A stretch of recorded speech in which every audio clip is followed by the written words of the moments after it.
ये खबर छत्तीसगढ़ के दुर्ग जिले से है, जहां सेवा सहकारी समिति छीट में धान खरीदी में गड़बड़ी की शिकायत मिलने के बाद प्रदेश के पूर्व मुख्यमंत्री भूपेश बघेल भी धान खरीदी केंद्र पर पहुंचे। यहां पर उन्होंने किसानों से चर्चा भी की। इसी के साथ ही साथ किसानों ने तथा कांग्रेस कार्यकर्ताओं ने बताया कि बिना टोकन के ही यहां पर एक व्यक्ति का धान बिक गया, साथ ही उसका छल्ली भी करके रख दिया गया है। स्टॉक का भौतिक सत्यापन किए जाने के निर्देश पूर्व मुख्यमंत्री श्री बघेल ने तहसीलदार पाटन को दिए। इसके अलावा धान खरीदी में गड़बड़ झाला की शिकायत मिलने पर शासन प्रशासन से उचित कार्रवाई करने के भी निर्देश दिए। मामले का खुलासा होते ही जांच समिति बनाकर जांच शुरू कर दी गई है। जांच समिति में स्थानीय किसानों को भी शामिल करने के निर्देश दिए गए हैं। संवाददाता बलराम यादव की रिपोर्ट। जो झीट है वहां पर 250 कट्टा अतिरिक्त धान लेकर इस ट्रैकिंग कर दी गई है और वो अनाधिकृत रूप से है, उसकी जांच किया जाए। तत्संबंध में जो है मैं यहाँ पे जो है जांच के लिए उपस्थित हुआ हूँ और उसकी जो है कार्यवाही जो है भी प्रारंभ है।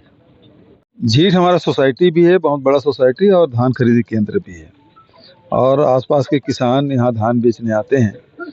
लोगों की शिकायत ये है कि नवंबर में जिन्होंने टोकन कटवाया, आवेदन दिया 17 तारीख को, वो उनका टोकन आज मिला, मतलब 35 दिन बाद। लेकिन शिकायत ये है कि यहाँ के प्रबंधक और यहाँ के कर्मचारी और यहाँ के जो सत्ता पक्ष के लोग हैं उनसे मिली भगत करके लगभग 1000 कट्टा यहाँ बिना टोकन के जमा हो गया। अब सवाल इस बात का है कि बिना टोकन के वो उनको बारदाना कैसे मिल गया। दूसरी बात ये है कि यहाँ आने के लिए सबसे पहले किसान के और उसके गाड़ी की फोटोग्राफी होती है, तो उसके बिना कैसे आ गया, उसको बारदाना कैसे मिला, तौलाए कैसे हो गया और छल्ली कैसे हो गया। तो ये सारी बातें हैं। इससे एक बात तो ये है कि मिली भगत का जीता जागता उदाहरण है, जिसमें 1000 कट्टा यहाँ जमा हुआ कम से कम। दूसरी बात ये है कि ये जांच होना चाहिए कि जो किसान पहले आवेदन किया उसको पहले मिला कि नहीं मिला। उसकी मनमर्जी के हिसाब से तो नहीं चल रहा है। जो बाद में आवेदन किया उसको पहले मिल गया टोकन, और जो पहले से आवेदन किया है जिसका अप्रोच नहीं है उसका नहीं हुआ है। तो ऑफलाइन में ये सारी गड़बड़ियां हो रही है। ऑनलाइन में टोकन कट नहीं रहा है और ऑफलाइन में गड़बड़ी चल रही है। इस तरह से किसान बेहद परेशान हैं और आक्रोशित हैं और अभी तक के केवल 40% ही धान खरीदी हो पाया है। बचा 60% धान खरीदी नहीं हुआ है और समय बहुत कम बचा है।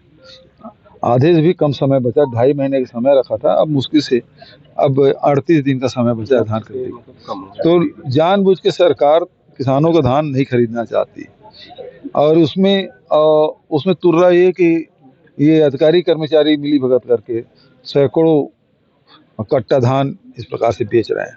ये अभी ये जिस सोसाइटी की हो गई, अगले और सोसाइटियों में जैसे पिछले बार खरीदी में समिति एक बना था, निगरानी समिति जी, वो अभी तक विधायक प्रतिनिधि बस नियुक्त हुए, उसके बाकी समिति अभी तक नहीं बना है। क्या समिति बनाएंगे क्या इस तरह के चोरी रोकने की है? ये हो जाएगा, लेकिन ये देख हमारे प्रतिनिधि पकड़ लिए इसको। एक जगह शुरुआत हुई, अब देखते जाइए और कितने जगह मिलता है। बिल्कुल होना चाहिए। जी, कहीं कहीं पर धान खरीदी में ज्यादा मतलब तौलने की भी जानकारी मिल रही है। देखिए क्या है कि सरकार ने सुखत देना बंद कर दिया और पूरा भार सोसाइटी पे डाल दिया। अब वो अपने ऊपर ना आए इसलिए किसानों पे भार डाल दिया और इसका से 1-1 किलो ज्यादा तौलाई कर रहे हैं, तो किसानों को नुकसान है ना। सुखत जो है सरकार खरीदी के बाद यदि सुखत आता है तो सरकार की जिम्मेदारी है, किसानों की जिम्मेदारी नहीं, लेकिन उसका भुगतान किसान भुगत रहे हैं। परिवहन को लेकर भी बहुत दिक्कतें हैं यहाँ पे। पूरा भरा पड़ा है, लेकिन उठाव कहीं नहीं है। एक बोरा भी उठाव नहीं हुआ है।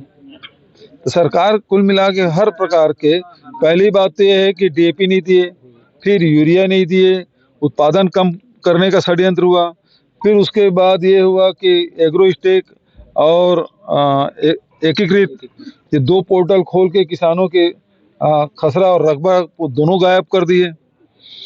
अब तीसरा बात यह है कि अभी फौती वगैरह अब एग्रो स्टेक जो है वो बंद हो गया है। किसी का भी फौत उठाना है तो कोई उठा ही नहीं सकता। किसी की यदि शिकायत है तो उसका निराकरण नहीं हो सकता। यदि कट गया है कोई किसान जो जाए तहसीलदार के बाद तो बोलेंगे एग्रो स्टेक वो बंद हो गया है। अब उसके बाद अब तौलाई में गड़बड़ी, टोकन में गड़बड़ी, लिमिट कम कर देना, सभी सोसाइटियों की लिमिट, खरीदी केंद्र की लिमिट कम कर दिए, तो यहाँ लेबर भी खाली बैठे रहते हैं, किसान भी खाली बैठे हैं, देख रहे हैं अपने पारी का। तो वो जो लिमिट कम करने के कारण से प्रतिदिन जो धान बिकना चाहिए वो नहीं बेच पा रहे हैं। तो कुल मिला के सरकार ये षड्यंत्र कर रही है कि किसानों के धान ना खरीदना पड़े, क्योंकि उनको 3100 रुपये देना है, जबकि होना चाहिए था 3600 रुपये तक हो जाना था धान की कीमत। हर साल भाई जितना बढ़ा समर्थन मूल्य उतना बढ़ जाना चाहिए था। हमारी सरकार में तो यही हुआ था। 2500 हुआ, हम राजीव गांधी किसान न्याय योजना दिए, वो 2600 हुआ, फिर 2700 हुआ, फिर 2850 रुपये तक हुआ, है ना। अब वो बढ़ भी नहीं रहा है और इधर रकबा भी घटा रहे हैं और लिमिट भी कम कर दिए हैं। तो पूरा षड्यंत्र चल रहा है कि किसान धान ना खरीदना पड़े। Thank you.